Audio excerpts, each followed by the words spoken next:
Yang terjadi adalah kesenjangan yang makin tajam. 4 orang Indonesia menguasai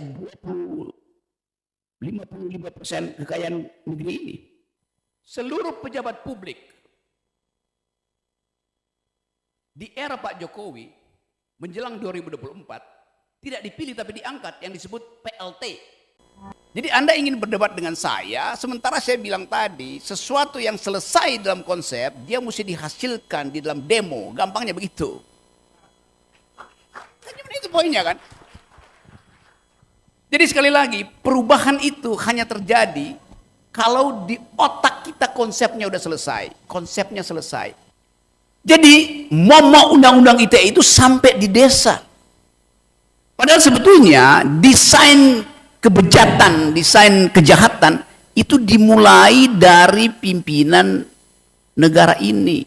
Konyol sebuah negara yang tidak paham bahwa ilmu pengetahuan itu berubah setiap 8 jam.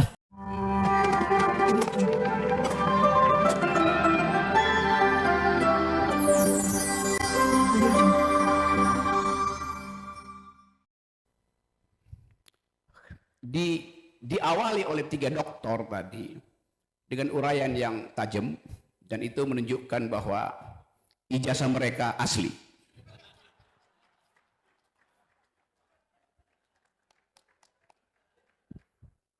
Hal yang menarik, kalau saya ada di Makassar, saya orang Sulawesi di Manado, dan kita share bersama laut yang sama. Kita dihubungkan oleh laut yang sama, bahkan oleh ikan yang sama itu. Dan mereka yang makan ikan pasti otaknya melampaui mereka yang hanya bisa menghafal nama-nama ikan. Saya balik pada tema kita, kampus dan republik. Istilah republik itu datang dari penggalan kata res publica. Res artinya bahasa Inggrisnya thing, hal-hal. Publik artinya umum. Jadi kita mau bicara hal-hal yang menyangkut kepentingan umum. Itu istilah republik, res publica. Sekarang seolah-olah kita mencemaskan keadaan republik karena isunya macam-macam tuh. Setiap kali kita buka media, kita bertemu dengan isu kekayaan Dirjen Pajak, kekayaan petugas pajak eselon 3 yang luar biasa. Dan itu bertentangan dengan ide republik. Republik idenya adalah kesetaraan, bukan kesenjangan. Itu intinya ada di situ dasarnya tuh. Kita berupaya untuk melihat apa sebetulnya yang sedang terjadi pada bangsa ini dibandingkan dengan apa yang seharusnya menjadi tugas pemerintah.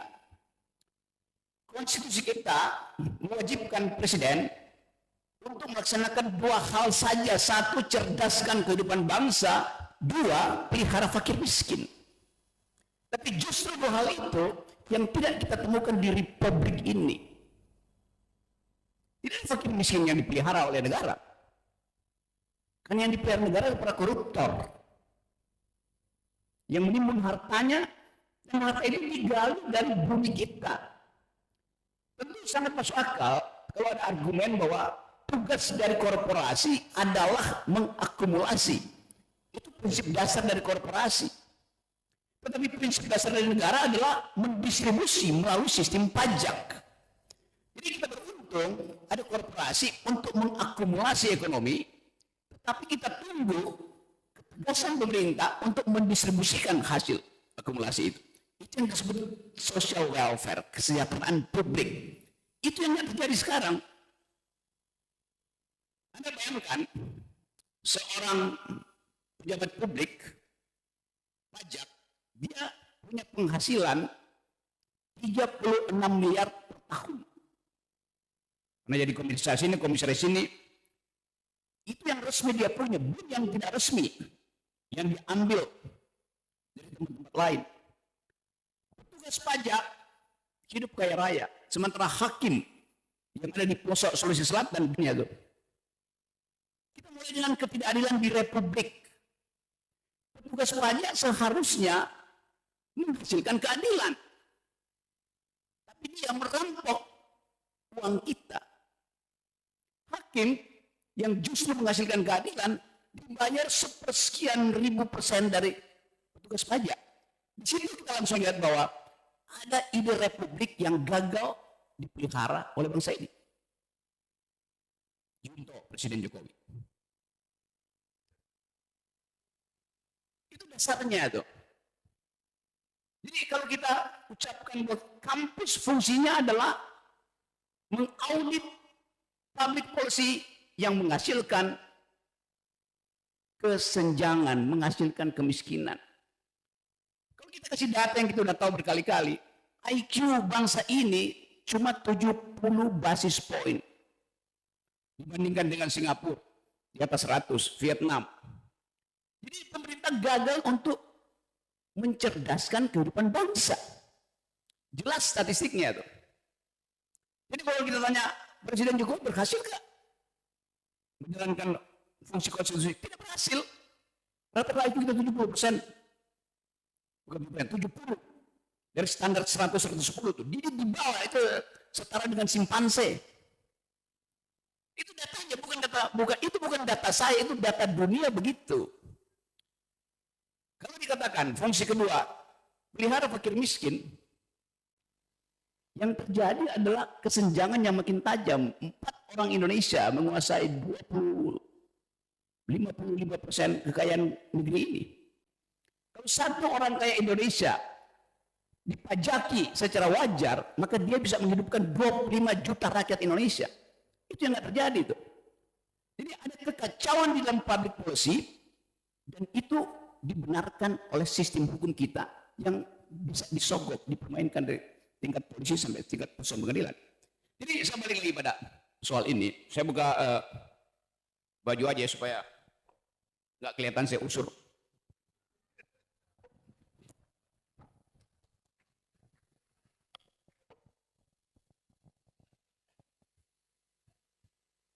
Kalau kita lihat sekarang, kita bicara dulu soal kampus. Apa fungsi kampus? Fungsi kampus adalah melakukan riset dalam soal-soal yang memungkinkan kita membaca masa depan itu. Di dunia ini ada 3 riset dasar. Di semua kampus ternama, orang riset tentang human genome, peta DNA manusia itu. Untuk mengetahui watak, asal-usul, jenis penyakit yang potensial dialami seseorang, dilakukan riset DNA yang sudah selesai dari tahun 2000 tuh, Human Genome Project. Sudah selesai. Riset kedua di bidang artificial intelligence yang memungkinkan kita untuk berpikir melampaui kapasitas otak yang diberikan oleh alam. Riset ketiga adalah di bidang big data untuk melihat tren algoritma dari perkembangan kapital, perkembangan bisnis, perkembangan politik. Kalau kita tanya sekarang, apakah pemerintah Jokowi masuk dalam riset-riset itu? Yang adalah fungsi kampus. Tidak ada kita dengar itu. Yang kita tahu justru yang headline hari-hari ini adalah penundaan pemilu. Jauh betul. Fasilitas yang diberikan oleh peradaban dunia itu riset tentang proyek masa depan. Yang basisnya adalah ilmu pengetahuan, metodologi. Di kita, yang terjadi adalah tuker tambah koalisi untuk nyari siapa calon presiden, siapa calon wapresnya. Begitu ditemukan, kita nggak dengar mereka do speak DNA project, do speak artificial intelligence. Kita nggak lihat calon-calon presiden ini bicara tentang kurikulum kampus.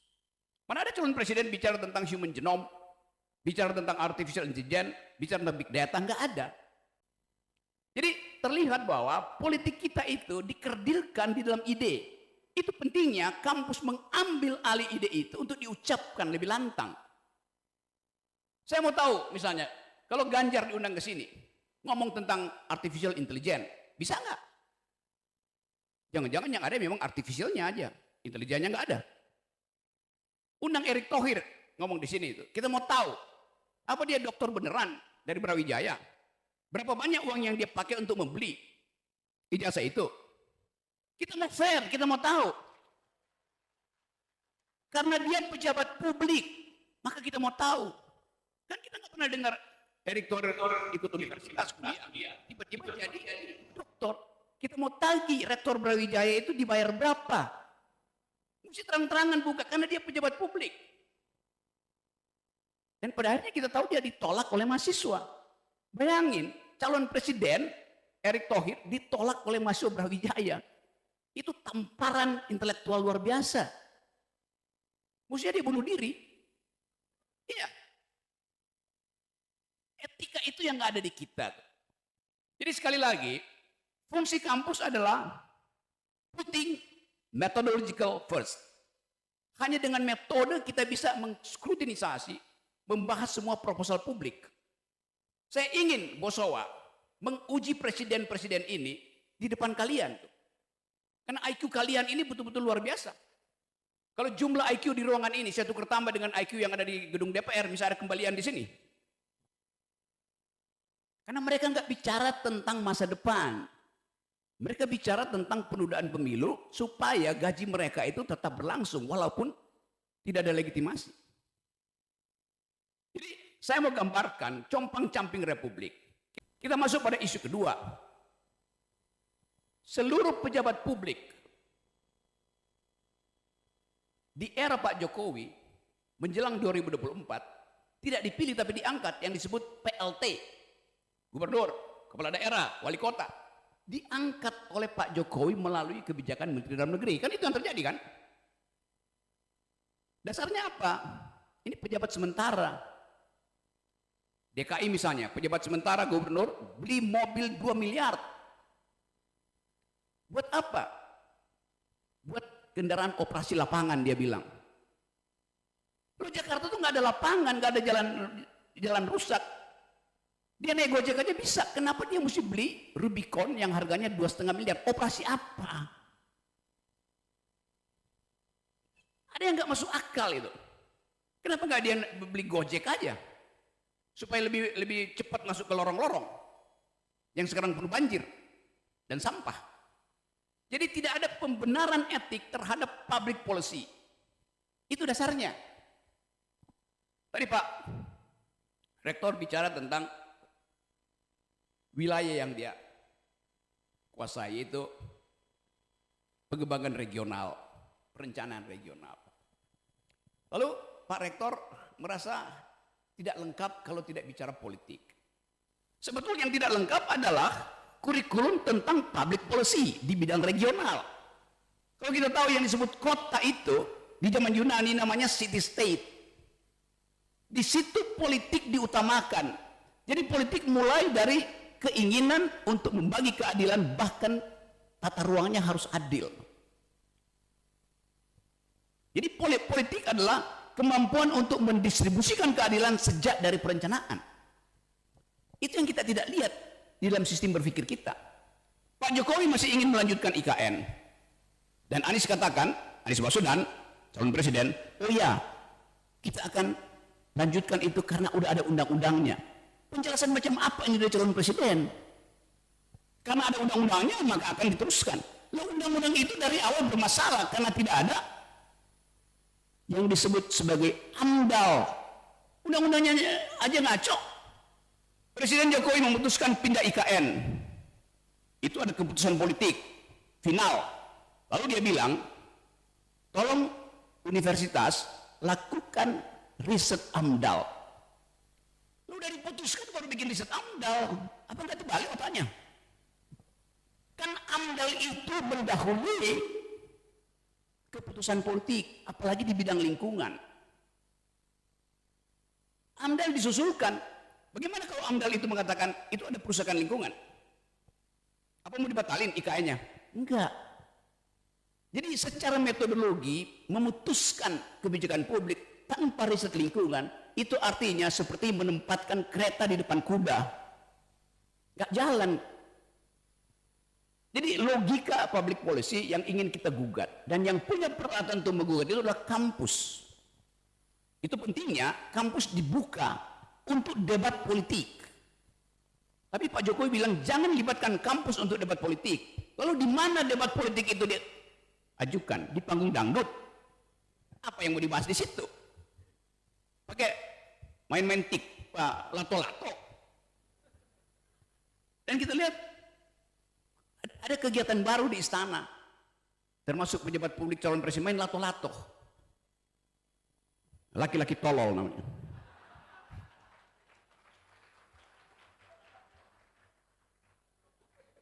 Coba saya bandingkan misalnya keadaan dunia dan tradisi riset Indonesia. Pak Jokowi mau bangun IKN, artinya ada beton ditanam di situ. Dengan akibat cacing pindah habitat, burung hilang, karena hutan akan ditebang. Padahal dunia lagi berupaya menjadikan ekonomi itu diasuh melalui environmental ethics. Bulan Januari yang lalu di Davos, tempat seluruh kapital dunia bertemu dengan pimpinan negara-negara maju, memutuskan bahwa era ini adalah era untuk menghormati lingkungan. Semua jenis korporasi yang tidak ramah lingkungan tidak akan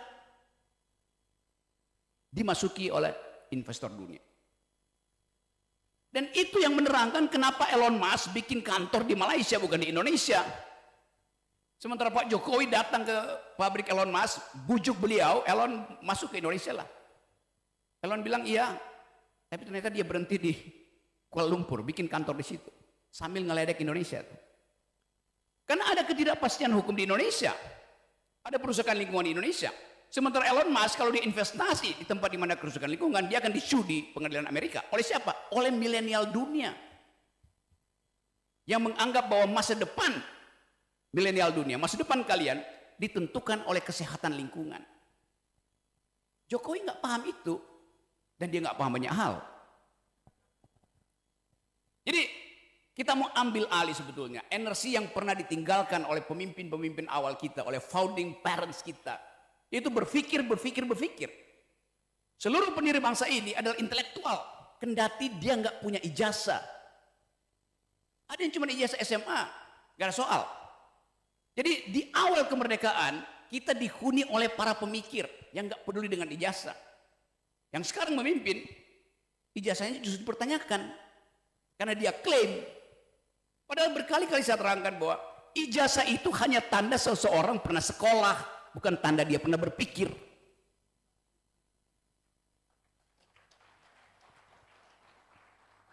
Tapi yang terjadi sekarang, semua pejabat ingin jadi doktor honoris causa, nyogok universitas. Bayangin, rektor macam apa di Brawijaya atau di tempat lain yang mau menerima sogokan untuk sekedar menandatangani doktor honoris causa itu. Apa pentingnya? Kalau pada akhirnya nggak bisa debat, gugup dan gagap berhadapan dengan mahasiswa kritis.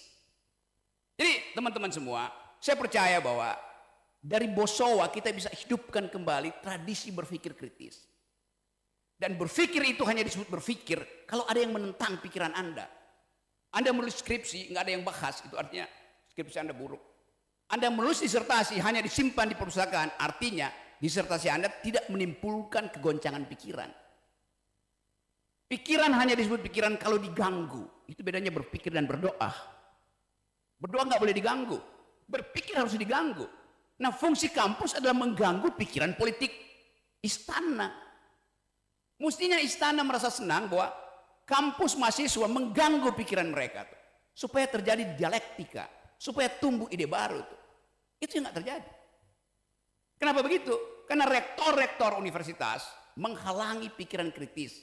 Takut rektornya dipecat, takut nggak naik pangkat. Itu yang terjadi.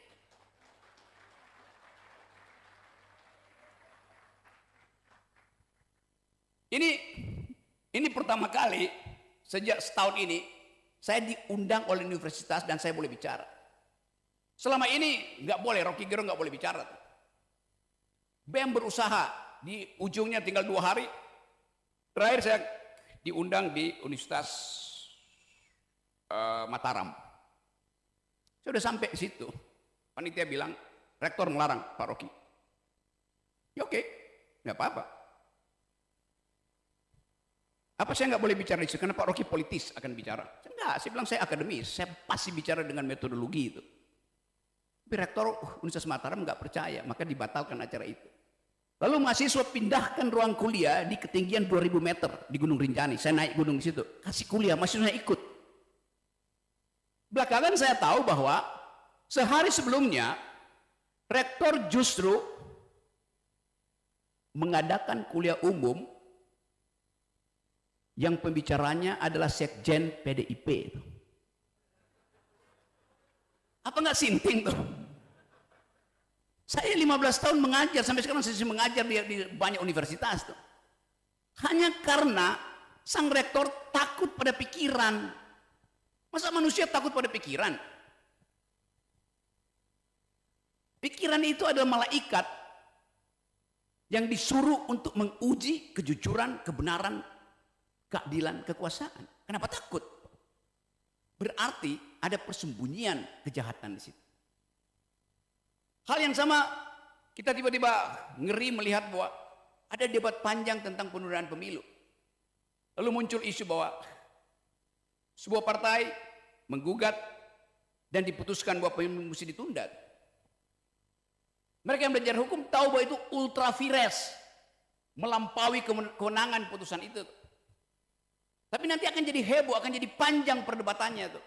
Karena KPU akan banding, pakar-pakar hukum tata negara akan disewa untuk bikin talk show supaya ribut. Begitu ribut, presiden akan bilang, karena kalian ribut, maka saya tunda pemilu, saya keluarin perpu. Karena memang motifnya adalah menunda pemilu dari awal. Dan setiap penundaan di dalamnya ada perencanaan kejahatan.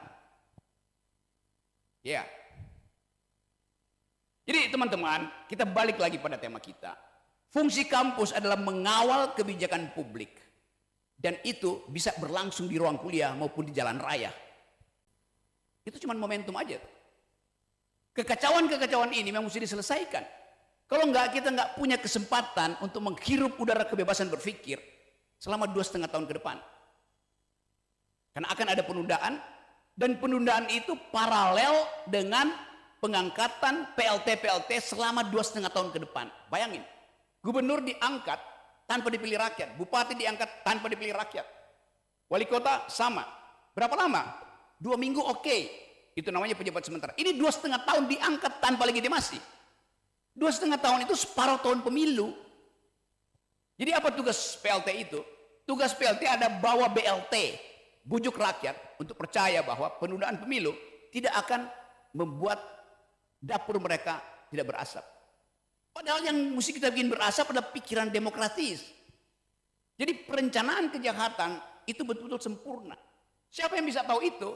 Ya dunia akademis. Dan ucapkan itu sebagai protes.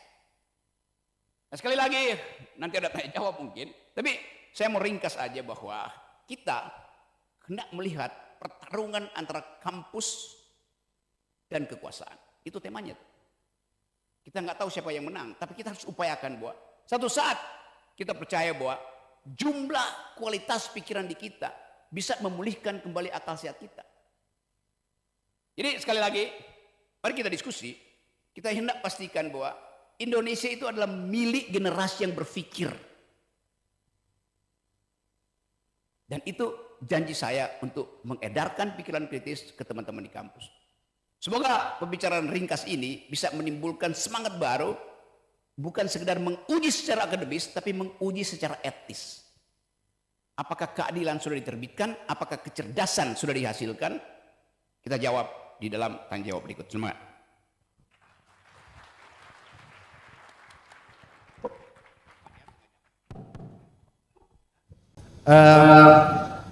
Bapak Ibu dan hadirin sekalian, hari ini kita telah mendapatkan insight yang begitu sangat berkualitas, ya. Tentunya dengan pemaparan dan kontribusi pengetahuan yang telah disampaikan oleh Pak Wakil tadi, membuat kita para hadirin sekalian ini sedikit gelisah untuk bertanya. Maka pada kesempatan ini saya berikan kesempatan kepada Bapak Ibu sekalian untuk ingin bertanya. Dalam sesi pertama ini kita berikan 3 penanya, kiri, kanan, dan belakang, ya, kiri, kanan, dan belakang. Untuk itu mungkin langsung saja yang terpilih silakan mengangkat tangan. Ya, 1, 1, 2, yang di belakang. Ya, yang di belakang. Coba berdiri. Yang sana 1, ya, yang belakang berdiri. Terus, ya, yang perempuan di belakang. Ya, yang perempuan di belakang. Oke, saya silakan memperkenalkan nama, fakultas, asal institusi dari mana, dan langsung fokus kepada pertanyaan. Silakan.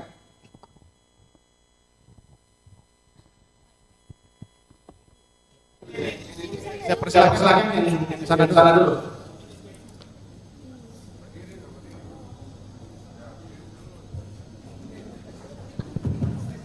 Ya baik. Assalamualaikum warahmatullahi wabarakatuh. Nama saya Aditya Hidayatullah dari Siapa namanya? Aditya Hidayatullah dari kampus UIN Alauddin Makassar. Jadi melihat apa yang diterangkan oleh Bung Rocky Gerung itu berkaitan dengan kampus dan republik. Jadi saya melihat bahwa kampus adalah laboratorium pemikiran. Begitupun juga republik itu adalah afirmasi dari pemikiran-pemikiran dari para filsuf, yaitu orang-orang yang berangkat dari pemikiran Platonis. Sehingga para founding father kita itu menuangkan gagasan-gagasan kenegarawannya di negara Republik Indonesia. Salah satunya Tan Malaka itu sendiri. Jadi berbicara tentang bagaimana kampus menjadi fasilitator pemikiran, fasilitator diskurs. Jadi kita melihat bahwa kalaupun yang disampaikan oleh Kakanda Rocky Gerung tadi, bahwa kampus itu harus mengakomodir seluruh pemikiran-pemikiran yang masyarakat itu menolak dengan menyuarakan aspirasi di jalanan. Tetapi ketika negara yang dikatanya bahwa ini adalah negara republik, ketika masyarakat menolak adanya produk-produk dari pemerintah, dari kebijakan publik, dari undang-undang, itu selalu mahasiswa mengambil momentum di situ. Terjadilah penolakan. Kita lihat bahwa 2019 terjadi gelombang massa yang mendatangi gedung-gedung eksekutif untuk menolak undang-undang tersebut. Undang-undang KPK, revisi undang-undang KPK, revisi KUHP, undang-undang KUHP, undang-undang Omnibus Law. Dan itu menjadi produk negara untuk kebijakan publik dalam bentuk undang-undang. Dan mahasiswa mengambil peran di situ. Tetapi tidak ada tanya jawab dari pemerintah itu sendiri begitu. Berarti kedaulatan itu bukan ada pada di rakyat. Itu kedaulatan ada di milik negara. Berarti kita berdiri di atas negara yang tidak berasaskan kedaulatan rakyat, hanya kedaulatan elit begitu. Jadi tafsir dalam seluruh kebijakan publik, seluruh produk undang-undang itu dikooptasi oleh negara itu sendiri. Terjadi penolakan baik di kalangan intelektual, baik di kalangan kampus, menolak adanya kebijakan publik, kebijakan undang yang dikeluarkan oleh pemerintah, tetapi itu tidak didengarkan oleh negara. Jadi begitupun juga para pemikir di kampus, yang mengambil peran-peran strategis dalam mendiskusikan bagaimana idealnya dalam menciptakan sebuah gagasan-gagasan yang mampu melahirkan sebuah pemikiran yang baru. Begitu idealnya. Dan saya ingin bertanya kepada Bung Rocky Gerung dengan uraian yang sangat singkat tadi dan juga dengan adanya pemaparan yang secara eksplisit terkait dengan kampus dan republik. Jadi apakah yang menjadi bisa langsung yang menjadi kritikan terhadap negara, yang menjadi kritikan terhadap negara itu bisa diakomodir oleh mahasiswa, yang dimana mahasiswa itu tidak didengar lagi begitu. Dari seluruh pemikiran mahasiswa, seluruh pemikiran para intelektual itu tidak didengarkan lagi oleh negara itu sendiri.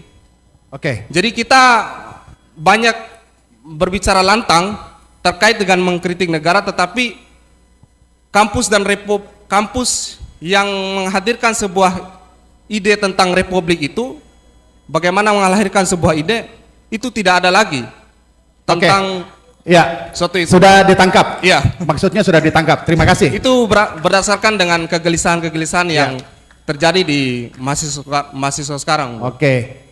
Ya, jadi maksudnya sudah ditangkap. Pertanyaannya, esensi daripada pertanyaannya sudah didapat. Ya, siap. Bagaimana Pak Rocky? Langsung dulu atau kita kumpul dulu? Frustrasi di kepala itu diperlihatkan oleh uraian yang panjang lebar.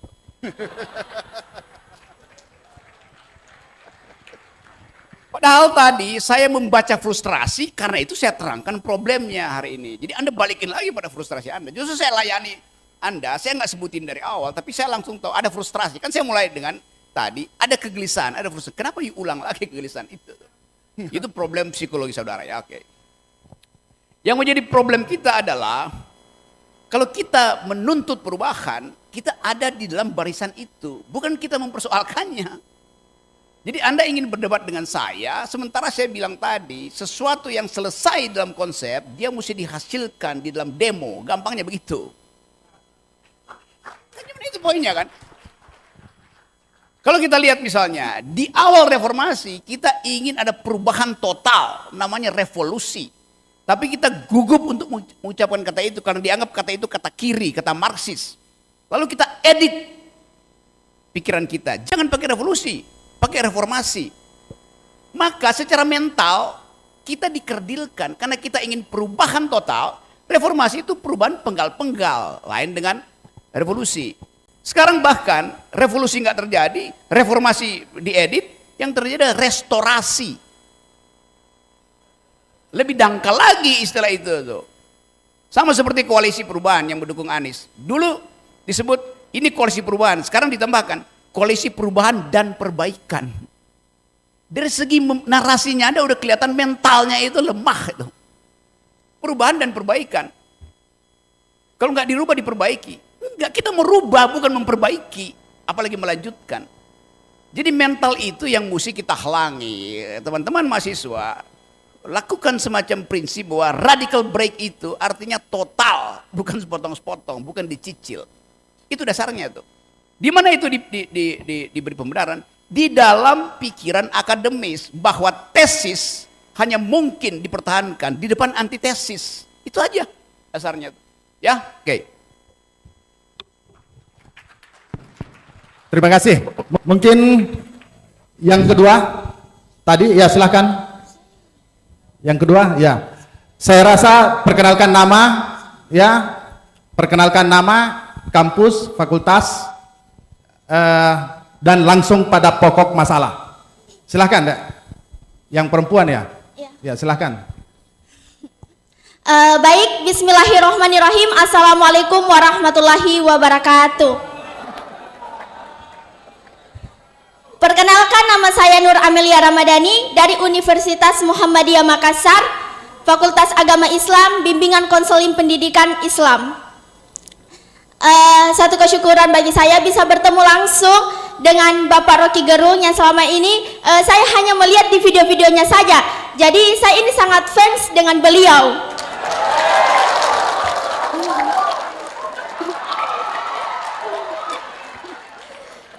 Begini Pak, pertanyaan saya mengenai kampus dan republik. Di sini kami dan teman-teman kami begitu banyak keresahan-keresahan Pak. Apalagi yang sekarang kita rasakan yaitu mengenai kampus Merdeka. Menurut saya kampus Merdeka ini menghambat peran dan fungsi mahasiswa Kak. Pak. Sorry. Lantas hal apa yang harus kita lakukan Pak sehingga banyak teman-teman yang mengikuti kampus Merdeka terus agenda-agenda kami banyak yang tertinggal Pak, begitu. Apa yang harus peran sebagai kita mahasiswa Kak Pak untuk, maaf saya gugup.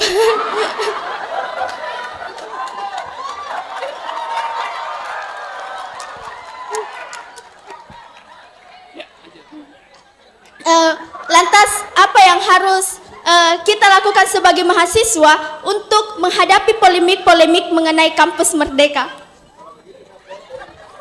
Oke, siapa nama kamu tadi? Nur Amelia Ramadhani Pak. Panggilan akrabnya? Amel. Amel, oke. Iya. Amel. Semester berapa Amel? Semester 4 Pak. Amel rencana DO semester berapa?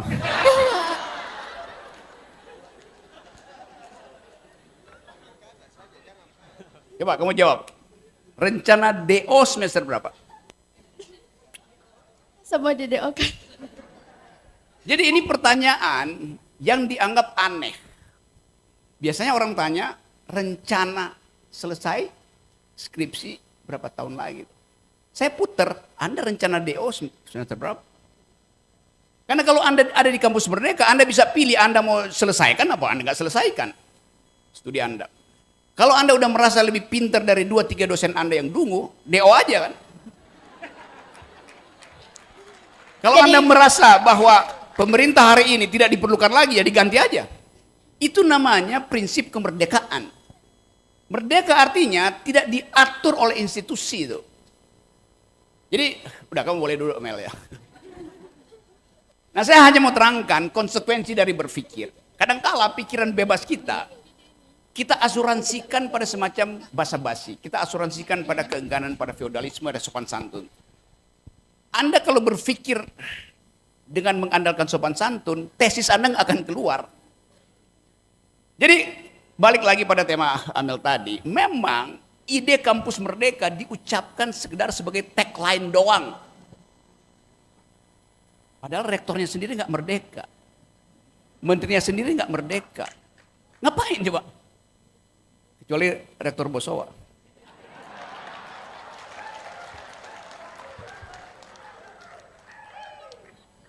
Rektor Bosowa mengambil risiko mengundang saya, bayangkan. Tapi dia tahu bahwa foundernya juga merdeka. Ambil risiko. Jadi sekali lagi, perubahan itu hanya terjadi kalau di otak kita konsepnya udah selesai. Konsepnya selesai. Tinggal satu etape untuk menghasilkan kuantitas. Hanya kuantitas yang bisa menghasilkan kualitas. Anda demo 2 orang ya diabaikan oleh Pak Polisi. Tapi kalau Anda demo 1000 orang tiap hari, polisi ikut demo, bela Anda. Logika dari perjuangan begitu. Dan ingat bahwa kalau kita memperjuangkan sesuatu, kita tidak minta itu sebagai hadiah dari negara. Jadi kalau teman yang tadi, ya negara nggak mau dengar, memang negara mau dengar. Kan itu ya negara kan momentumnya ada. 2 minggu lalu saya pidato di depan buruh. Dan orang merasa Rocky Gerung turun gunung, padahal hobi saya naik gunung. Tapi ada momentum, dan kita ingin agar supaya momentum itu dirasakan oleh semua mereka yang merasa terhina di dalam sistem hari ini. Kita dihina kita. PLT, pejabat-pejabat diangkat 2,5 tahun. Artinya dia tidak bisa kita kendalikan selama 2,5 tahun. Korupsi akan terjadi karena dia nggak punya legitimasi dari rakyat. Itu kan menghina. Buat kampus itu insulting our intelligence, menghina akal sehat kita. Begitu banyak kebijakan. Tadi saya kasih contoh IKN. Cuma Anda bayangkan, di Amerika ada seorang perempuan warga negara Indonesia disewa oleh NASA ngajar di Harvard, main-main dengan Elon Musk untuk merancang pemukiman di ruang angkasa. Perempuan Indonesia menjadi tokoh dunia karena dia merancang arsitek di ruang angkasa. Sementara presidennya gali-gali fondasi di Kalimantan. Jauh betul jarak intelektualnya. Bayangkan coba. Jadi kita mau lihat potensi anak muda kita itu tinggi sekali. Presiden bilang nanti 2045 ada bonus demografi buat milenial. Istilah yang keliru. Nggak ada istilah bonus demografi. Yang ada istilahnya adalah demographic dividend. Dividen demografi. Artinya mesti ada investasi dulu, baru ada bonus. Itu dasarnya. Sekarang kita bayangkan, bisa nggak milenial hari ini jadi bonus demografi bersaing dengan milenial Vietnam? Lo IQ kita 70, bersaing apa tuh? Datanya begitu. Kenapa begitu? Karena hak bayi untuk memperoleh nutrisi, memperoleh susu, berubah menjadi semen. Susu yang mesti tiba di rahim ibu-ibu, jadi semen untuk bangun ibu kota. Bagaimana ada bonus demografi kalau otak kita tidak tumbuh? Karena stunting kita prevalensinya 24%. Artinya 1 dari 4 bayi yang lahir hari ini mengalami kekurangan gizi. Otak yang kekurangan gizi, formative years-nya, IQ-nya akan drop, mengecil otaknya. Kemampuan memproses kebijakan rumit nggak ada di kita. Jadi percuma dengar uraian dari presiden, bonus apa, bonus demografi apa, kalau IQ kita 70%, kalau IQ kita 70, kalau stuntingnya 24%, dan menurut Sri Mulyani, setiap bayi yang lahir hari ini sudah dibebani hutang 40 juta. Datanya itu, menurut Bank Dunia, Indonesia ada di 100 negara termiskin di dunia. Jadi semua keterangan yang diucapkan di media massa itu isinya adalah omong yang kosongnya besar sekali. Menteri Bahlil bilang ada investor masuk 1.200 triliun. Berarti ada lapangan kerja bertumbuh di situ. BPS bilang selama tahun 2021 1 juta PHK. Bagaimana logikanya? Jadi di antara mereka sendiri datanya macam-macam, bantah-bantah. Dengan kata lain, mau disembunyikan potensi bangsa ini untuk memberi kritik melalui data-data palsu. Jadi saya senang bahwa ada seorang perempuan mengucapkan dengan lantang masa depannya dan dia tuntut.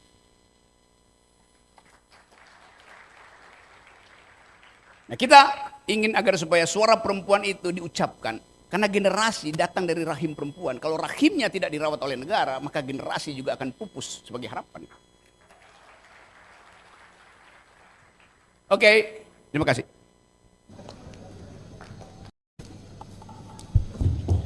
Terima kasih. Ada yang satu ya. Langsung saja yang angkat tangan. Ya. Silakan. Sebentar kita melihat kondisi, kalau waktunya masih ada sesi kita tambah. Silakan.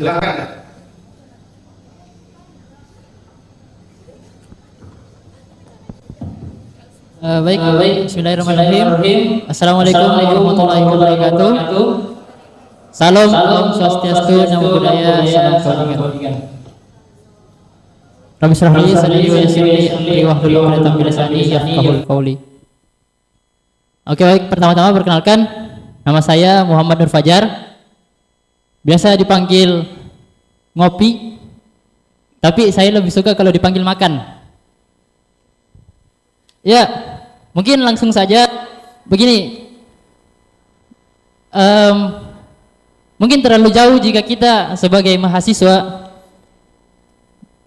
untuk teman-teman membahas tentang negara, sedangkan dalam lingkup kecil saja kita sebagai mahasiswa dalam lingkup kebijakan kampus kita masih terintimidasi sebagai mahasiswa.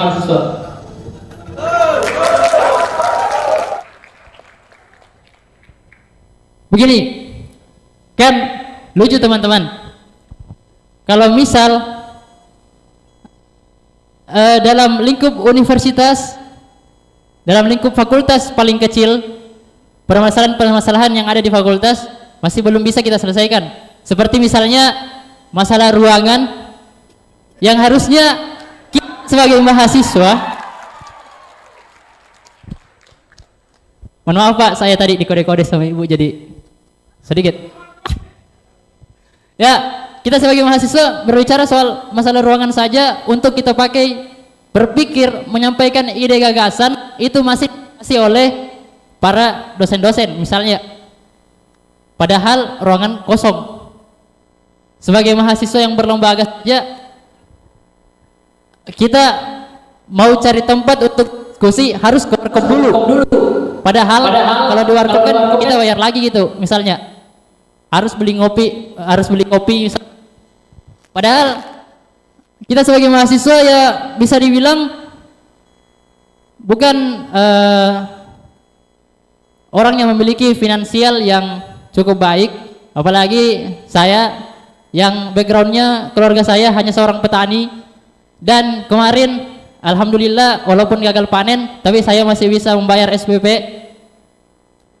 Dan walaupun semester ini saya belum bisa bayar karena kemarin saya dihubungi orang tua kalau ini kemarin adik saya pakai juga untuk membayar dan lain-lain sebagainya. Berbicara soal kampus dan republik, kita berbicara soal kampus dulu. Kita ini sebagai mahasiswa lucu, khususnya di universitas saya. Lucunya sedikit saya ingin mengkritik. Lucunya kita menarik teman-teman yang ada di SMA dan sebagainya untuk menjadi mahasiswa baru dengan mengadakan beasiswa dan pemotongan UKT, sedangkan mahasiswa yang berada di semester akhir justru dinaikkan skema pembayarannya, kan lucu gitu.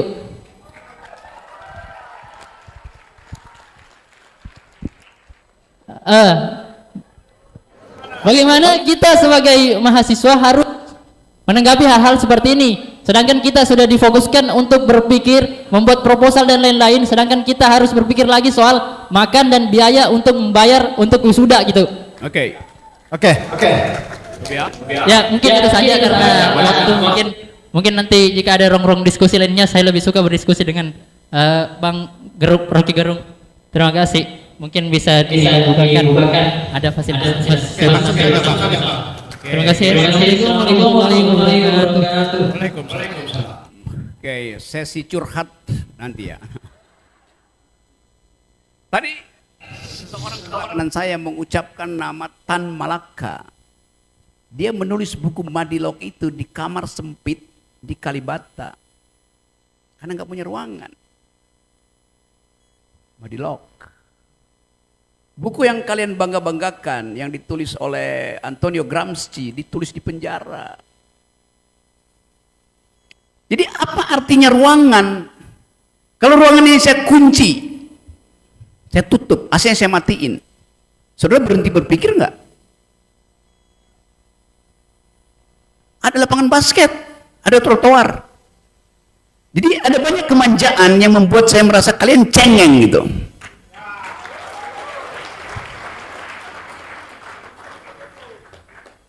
Pikiran itu menembus tembok, mengatasi AC.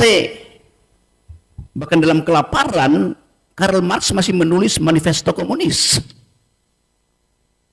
Karena uang jajannya belum dapat dari Engels, yang adalah kapitalis itu. Bung Karno menulis naskah pembelaan yang luar biasa, Indonesia Menggugat, di kamar penjara Bandung. Dan dia tampil di pengadilan dengan memukau di luar kepala. Dia hafal statistik eksploitasi kapitalisme itu. Jadi teori bahwa ruangan yang lega itu menghasilkan pikiran yang tajam batal demi logika. Gak ada hubungan itu. Justru lebih bagus Anda cari tempat yang tersembunyi supaya Intel nggak memantau Anda. Tapi saya tahu itu semacam ya keluh kesah milenial lah, oke, buat nyari healing. Karena vibes-nya nggak dapet. Tapi pesannya jelas bahwa mahasiswa tetap hendak berpikir, ingin berpikir. saya ingin dalilkan bahwa kebebasan itu bukan hadiah dari negara, tapi hak yang mesti diperjuangkan setiap hari, bahkan melalui ruang-ruang sempit, lorong-lorong sempit di kampus. Jadi jadikan panggung pikiran itu melampaui kampus.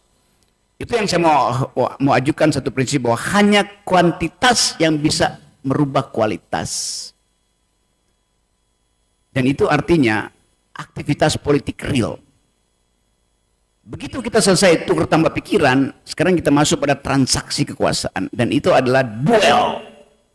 Nah, kalau Anda merasa bahwa kesempatan untuk duel itu harus diasuh lewat ruangan yang tersedia, itu kita akan kehilangan momentum.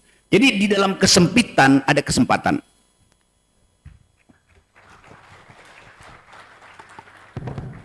Terima kasih Bang Rocky. Saya kira sesi pertama ini sangat menarik, ya. Telah beberapa pertanyaan yang telah dijawab langsung, ada juga yang berupa keluhan, tetapi pada prinsipnya bahwasanya proses berpikir itu tidak dapat dihalangi oleh sebuah ruang yang kecil. Baiklah, mengingat masih ada waktu masih panjang, kita akan buka lagi sesi kedua.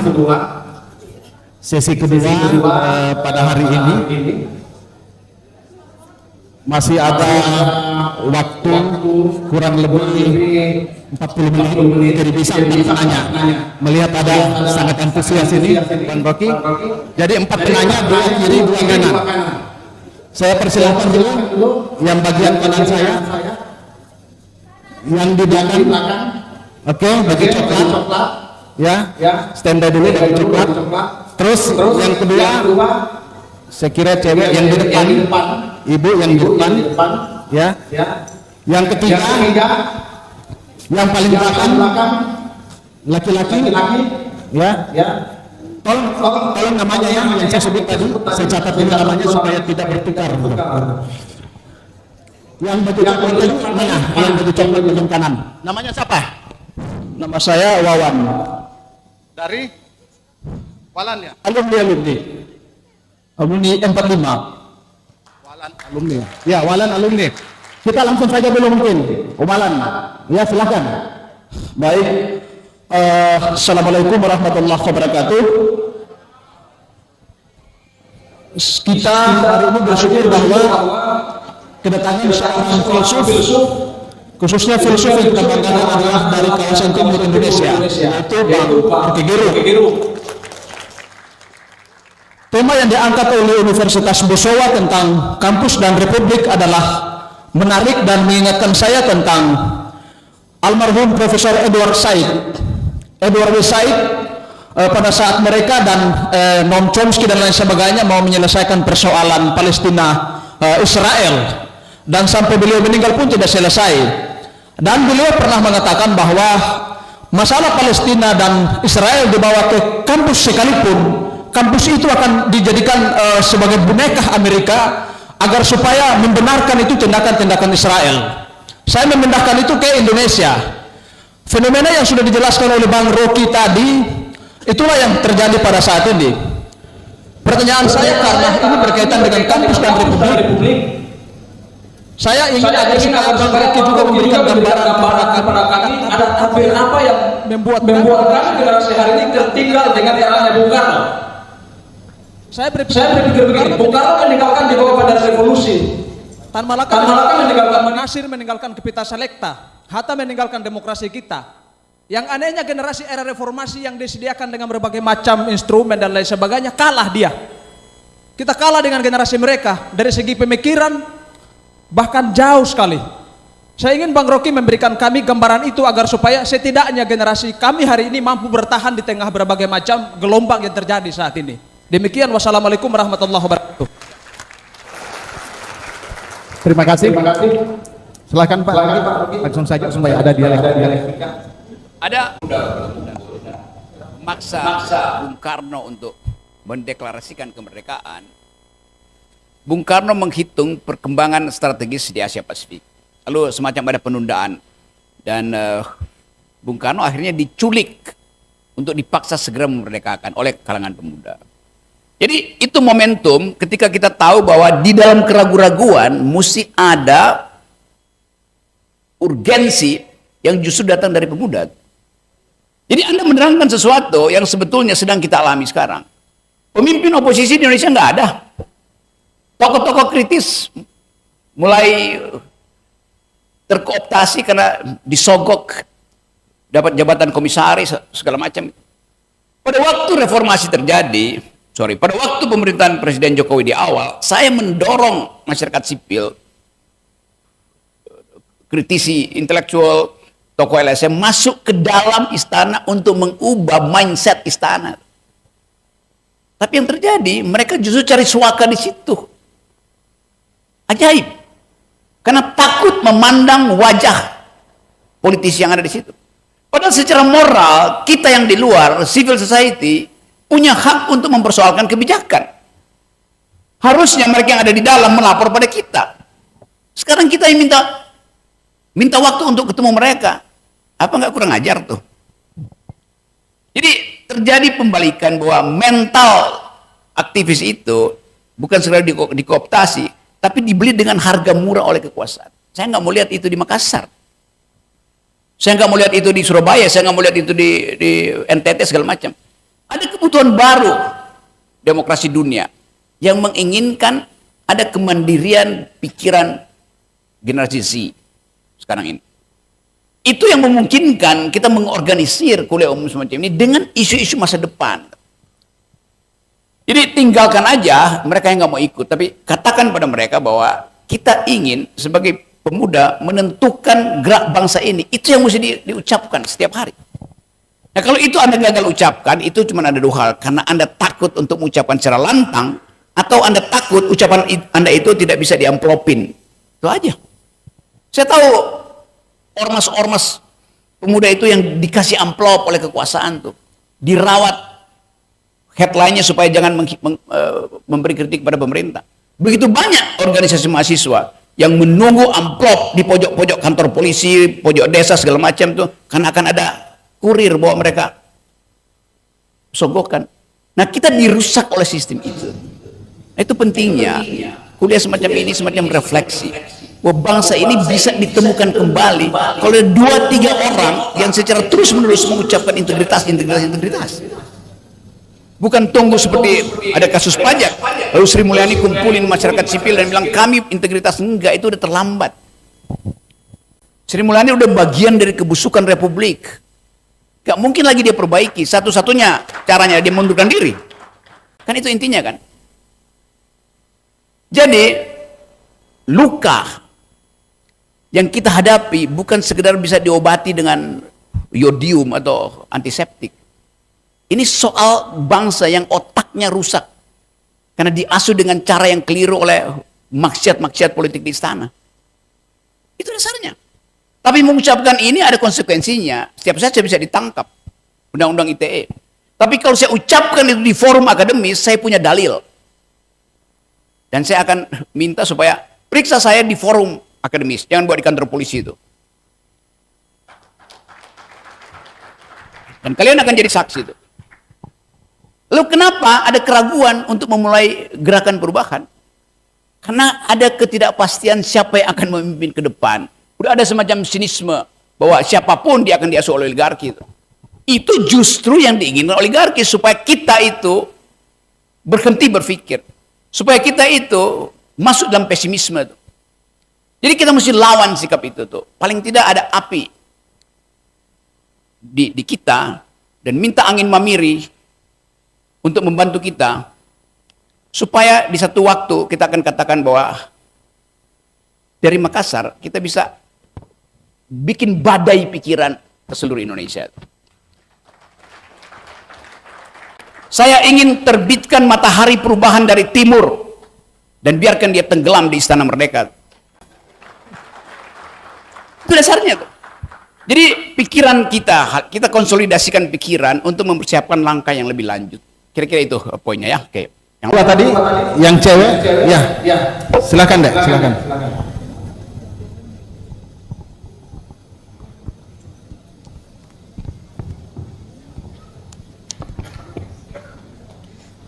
Assalamualaikum warahmatullahi wabarakatuh. Salam dan Om Swastiastu. Perkenalkan, nama saya Nika Deponyasari dari Universitas Bosowa, dari Fakultas Ilmu Sosial dan Ilmu Politik, jurusan Administrasi Negara. Pada kesempatan ini saya merasa bangga bisa bertanya kepada Bung Rocky mengenai kampus dan republik. Nah, yang ingin saya tanyakan, tadi ada pernyataan yang menarik bahwa kampus harus mengganggu pikiran istana untuk membangun intelektual baru. Nah, pertanyaan saya, kan kampus memiliki peranan yang besar untuk mengganggu pikiran di istana ataupun terhadap republik. Nah, bagaimana caranya kampus atau mahasiswa bisa lebih mengetahui hal-hal republik yang di dalamnya ada kekacauan republik yang tidak transparan, bahkan sudah terjadi namun tidak diterlihatkan, seperti adanya beberapa kasus saat ini yang sedang viral maupun sedang naiknya. Kemudian mahasiswa juga takut dengan aturan-aturan baik undang-undang ITE maupun pasal-pasal karet. Demikian, terima kasih. Oke. Mahasiswa takut untuk kritis karena ada undang-undang ITE. Silakan, Bang Rocky. Itu hantu yang bikin macet percakapan. Bukan Anda aja mahasiswa yang panik di depan undang ITE. Kira-kira sebulan lalu saya datang ke Gunung Gede, Gunung Pangrango di Cianjur di situ. Kepala desanya lulusan SD. Dia bilang begini, Gunung Gede itu lagi dieksplorasi oleh sebuah perusahaan untuk mengambil panas bumi di situ. Padahal itu lahan konsesi bagi petani itu. Jadi mulai diisukan bahwa petani nggak boleh lagi bertani karena ini adalah dia sebut proyek strategis Presiden Jokowi. Proyek strategis. Mengucapkan kata proyek strategis udah bikin panik masyarakat di situ. Lalu kepala desa itu bilang begini, Pak Rocky, itu kan jalur saya naik gunung tuh, hiking atau lari kecil-kecilan ke arah Surya Kencana. Dia bilang begini ke saya, kalau saya memotret seseorang yang sedang melakukan pengukuran, itu kena undang-undang ITE apa enggak tuh? Kenapa begitu? Nanti kalau di viral dianggap saya sedang mengganggu petugas negara tuh. Padahal dia cuma mau foto. Jadi momok undang-undang ITE itu sampai di desa. Bayangin. Hanya fasisme yang mampu untuk mengendalikan pikiran seluruh bangsa ini. Itu undang-undang fasistis. Yang di dalam novel George Orwell 1984 disebut The Big Brother is watching us itu. Kekuasaan besar memata-matai rakyat. Jadi kalau kita diamkan itu, artinya kita masuk di dalam jebakan psikologi yang paling buruk dari manusia, yaitu takluk. Lawan aja kan. 1 ditangkap, oke, 2 ditangkap, 3 ditangkap. Kalau 1000 ditangkap, hakimnya bingung bagaimana memproses itu. Mesti ada perlawanan. Tentu kita bisa bikin judicial review, macam-macam itu. Tapi kekonyolan dari undang-undang itu undang-undang ITE tadinya dimaksudkan untuk memantau transaksi elektronik yang di dalamnya ada fraud. Sekarang buat mengintai pikiran orang. Apa enggak bangsat undang-undang itu? Ya. Bikin petisi bahwa undang-undang itu salah arah. Dimaksudkan untuk memantau para koruptor melalui sistem elektronik. Gagal. Kenapa? Korupsi sekarang nggak lewat sistem elektronik, bawa cash. Maka nggak terpantau. Sekarang memantau aktivitas rakyat. Jadi hal semacam itu yang ingin kita terangkan. Saya terangkan bahwa lihatlah secara terbalik bahwa fungsi undang-undang itu untuk menghasilkan ketertiban dan keadilan. Sebetulnya itu fungsinya. Tetapi fungsi itu nggak berlangsung. Karena perubahan cara korupsi itu. Nggak ada orang sekarang korupsi pakai bank, nggak ada. Bawa cash, under table transaction. Rupiah terlalu besar, pakai dolar Singapura yang 110.000 dolarnya ada nominalnya. Jadi bagian itu yang mesti kita ucapkan. Jadi jangan takut dengan undang-undang itu. Tetap katakan bahwa tekniknya begini.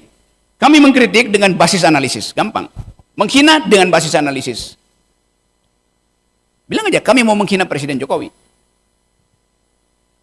Tuduh aja, buktikan. Oke, kasih kami akses untuk membaca seluruh dokumen di istana. Debat aja begitu. Namanya juga analisis. Pasti Anda dihalangi. Kalau Anda dihalangi, kenapa Anda mesti dihukum? Riset itu selalu sifatnya ongoing. Selama dia belum final, nggak boleh ada kriminal di situ. Satu waktu Anda akan temukan bahwa kebohongan istana itu ada di disertasi seseorang yang hadir di ruang ID hari ini. Gampang. Jadi, pastikan bahwa riset tetap jalan, kritisisme tetap jalan. Pembusukan istana itu akan berlangsung karena kekonyolan-kekonyolan kebijakan mereka sendiri. Terima kasih.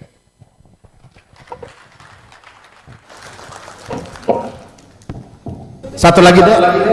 Ya, bagian situ. Langsung saja ya. Perkenalkan nama dengan langsung pada substansi pertanyaan.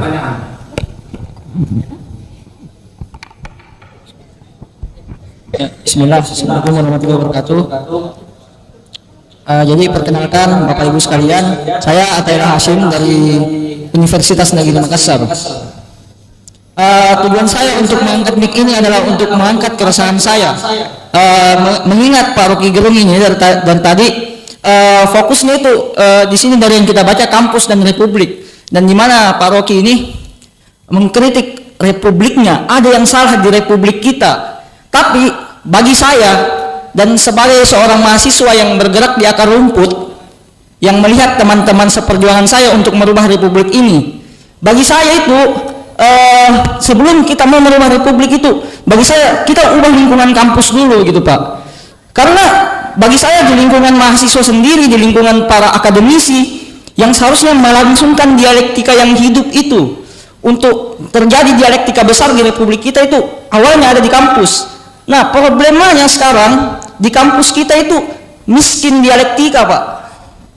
Saya harus akui generasi saya dan yang tidak jauh-jauh dari saya miskin dialektika. Fokus dari motif-motif intelektual mereka itu masih level rendahan kalau saya mau bilang. Ada yang bermotif cuma eksistensi atau konten TikTok mungkin, atau seperti Bapak Rocky bilang tadi, amplop-amplop untuk organisasi mungkin. Yaitu problema yang terjadi, Pak. Bagaimana caranya kita mau melangsungkan dialektika yang lebih besar untuk republik kalau lingkungan kampus kita saja tidak kita benahi begitu? Maksudnya di kalangan generasi kita saja ini masih kacau gitu, Pak. Ya mungkin itu saja kritik saya. Terima kasih. Silahkan, Pak. Oke, Anda juga masuk di dalam jebakan parsialitas itu. Kalau saya tanya, kenapa kampus takut berpikir? Karena dikendalikan kekuasaan. Oleh karena itu, penyebabnya yang Anda harus attack lebih awal, yaitu kekuasaan. Kalau kekuasaan merdeka, kampusnya ikut merdeka kan? Jadi kalau Anda cicil misalnya, jangan kritik republik dulu, kritik kampus dulu, oke. Tapi jangan kritik kampus ya, kritik administrasinya dulu, oke. Tapi jangan kritik administrasinya, kritik dulu ballpoint yang nggak ada tintanya, oke. Lama-lama kritik Anda makin mikro. Lalu yang makro hilang gitu. Padahal sebetulnya desain kebejatan, desain kejahatan itu dimulai dari pimpinan negara ini yang tidak punya konsep utuh tentang republik. Saya beri contoh misalnya, coba Anda perhatikan tuh, kita nggak boleh berbeda supaya NKRI tidak bubar. Padahal sebetulnya negeri ini didasarkan pada antropologi perbedaan. Ethnicity, agama, orientasi seksual, gaya hidup. Dari awal udah berbeda. Justru karena ada perbedaan itu diperlukan persatuan. Jadi ontologinya adalah different, perbedaan. Maka solusinya adalah persatuan. Supaya perbedaan itu tidak terjadi, maka jangan ganggu NKRI. Itu versi pemerintah. Versi rakyat, versi konstitusi, karena ada perbedaan maka diperlukan persatuan. Sekarang dibalik, demi persatuan nggak boleh ada perbedaan. Faulty reasoning. Itu yang diucapkan terus oleh istana kan. Kita bersatu, oleh karena itu nggak boleh ada perbedaan. Lo dari awal kita berbeda, oleh karena itu perlu persatuan. Bisa dapat nggak dialektik itu tuh? Dalil itu yang dimanipulasi tuh, sehingga kita dikondisikan untuk terus-menerus cemas. Jadi hilangkan itu, karena ada prinsip bahwa yang besar itu penjumlahannya melampaui elemen-elemennya.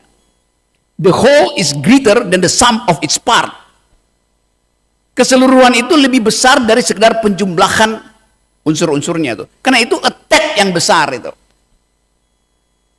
Jadi jangan tunggu kampusnya merdeka lalu kalian mulai mempersoalkan kekuasaan. Justru kampus ini tidak merdeka karena kekuasaan mengendalikan. Begitu cara berpikirnya itu. Jadi pastikan bahwa energi intelektual hari ini dimaksudkan untuk mempersoalkan yang besar, yaitu kekuasaan itu. Bukan yang kecil-kecil gitu, ya. Itu bukan fatwa tapi dalil hari ini.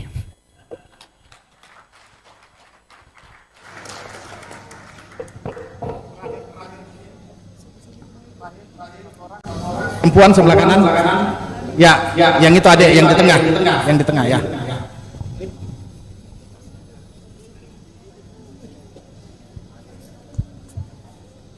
Oh, laki ya? Oke. Silakan langsung. Baik, terima kasih atas kesempatannya. Assalamualaikum warahmatullahi wabarakatuh. Shalom, swastiastu, namo buddhaya dan salam kebajikan bagi kita semua. Sebelumnya, perkenalkan nama saya Audi Fritz Johannes Suber, mahasiswa Fakultas Hukum di Universitas Sawery Gading Makassar atau kampus tertua di Indonesia Timur. Pada hari ini yang menjadi pertanyaan saya karena mengingat waktu juga sudah cukup lama, saya ingin bertanya bagaimana pendapat Kakanda Rocky Gerung mengenai peraturan kebijakan kampus yang sengaja ditutup-tutupi oleh para pemimpin kampus. Bukankah hal seperti itu seharusnya diperlihatkan oleh semua mahasiswa agar mereka dapat mengetahui peraturan mana yang dapat diikuti dan peraturan mana yang tidak dapat diikuti? Dan saya sendiri juga ingin meminta saran Bung Rocky Gerung, sikap yang seperti apa yang harus kami lakukan terhadap situasi seperti ini, karena mengingat apa yang disebut dengan statuta kampus itu sangat penting dipegang oleh mahasiswa, karena kami tidak tahu peraturan mana yang harus kami ikuti ketika kami tidak memegang statuta kampus sendiri. Dan sedangkan ketika kami meminta statuta kampus itu, kami ditutup-tutupi ataupun dihalang-halangi untuk mendapatkan statuta kampus kami ini. Mungkin demikian pertanyaan saya kembalikan. Terima kasih. Apa nama kampusnya? Universitas Sawery Gading. Paling tua. Iya, Kak. Tapi kelakuannya juga. Gini ya, ada evolusi di dalam sistem pendidikan dunia. Kalau Anda belajar ke beberapa kampus di Amerika misalnya, Pantai Barat terutama, Anda diminta oleh rektor untuk menulis sendiri kurikulum Anda. Ada cuma mau belajar 4 mata kuliah, 1 logika, 1 sastra klasik, 1 dasar-dasar fisiologi, 1 lagi feminist jurisprudence, 4. Nanti rektornya bilang, kalau kamu udah tulis, nanti saya siapkan mentor. Jadi ada perubahan cara mengelola universitas. Di kita itu tidak dimungkinkan, karena universitas diasuh oleh APBN yang negeri, yang swasta menyesuaikan akhirnya kan. Jadi problem kita ada di hulu. Sekarang misalnya, kalau di Fakultas Kedokteran ada prinsip bahwa kurikulum hanya boleh berubah 2 tahun sekali, itu nggak boleh setiap bulan ada perubahan kurikulum, karena itu menyangkut anggaran tuh. Bayangkan di Fakultas Kedokteran ada kurikulum baru tentang stem cell misalnya tuh. Tetapi rektor Universitas Indonesia bilang, iya tapi jangan sekarang, tunggu 2 tahun lagi karena anggaran negara baru turun 2 tahun lagi. Padahal laboratorium itu nggak bisa menunggu. Lalu kasakusuklah dokter-dokter itu untuk saling, karena urgensi atau curiosity untuk riset, mereka patungan. Jadilah laboratorium untuk riset stem cell. Lalu datanglah organisasi Departemen Kesehatan. Ini nggak boleh. Kenapa nggak boleh? Kan belum ada anggarannya. Padahal metodologinya udah tersedia. Preparatnya udah di depan mikroskop. Dilarang. Jadi konyol sebuah negara yang tidak paham bahwa ilmu pengetahuan itu berubah setiap 8 jam. Mesti tunggu 2 tahun. Kan konyol kan? Nah itu datang dari pemimpin yang otaknya hanya berfungsi 12%. Susah. Jadi saya mau terangkan itu sebagai problem besar bangsa ini. Kalau kita investasikan 20-25% ke dalam sistem pendidikan, mestinya menghasilkan kreativitas. Ini 20-25% ditunggu selesai dalam 5 tahun, padahal ilmu pengetahuan udah berubah. Riset obat-obatan ditunggu 5 tahun lagi, obat yang sekarang lagi di riset itu udah jadi racun, udah perlu jadi racun itu. Nah, itu bagian yang Anda bikin misalnya skripsi tentang kekonyolan kurikulum Fakultas Kedokteran. Nah, udah, walaupun Anda dari jurusan mana tuh. Ini ada dokter yang bisa bantu kasih datanya. Kekonyolan kebijakan di bidang pariwisata sama juga tuh. Satu waktu saya pergi lagi naik gunung di Kerinci sana, di Gunung Kerinci. Terus saya mampir di sebuah area yang sangat bagus itu, ditata seperti taman kota. Saya masuk toiletnya tuh. Toiletnya bersih bagus, tetapi gayungnya udah bulukan. Saya tanya pada penjaga itu, Pak, kenapa gayungnya udah rusak nggak diganti? Nggak bisa, Pak. Buat ganti itu tunggu APBD. Apa nggak konyol? Gayung harganya 2.500, mesti tunggu APBD. Kan? Jadi kekonyolan birokrasi begitu. Birokrasi itu kaku, padahal kampus pikiran itu liat, plastis. Jadi bayangkan aja itu, kalau Anda bayangkan problem itu, Anda nggak akan ngomel untuk hal-hal yang kecil, kira-kira gitu.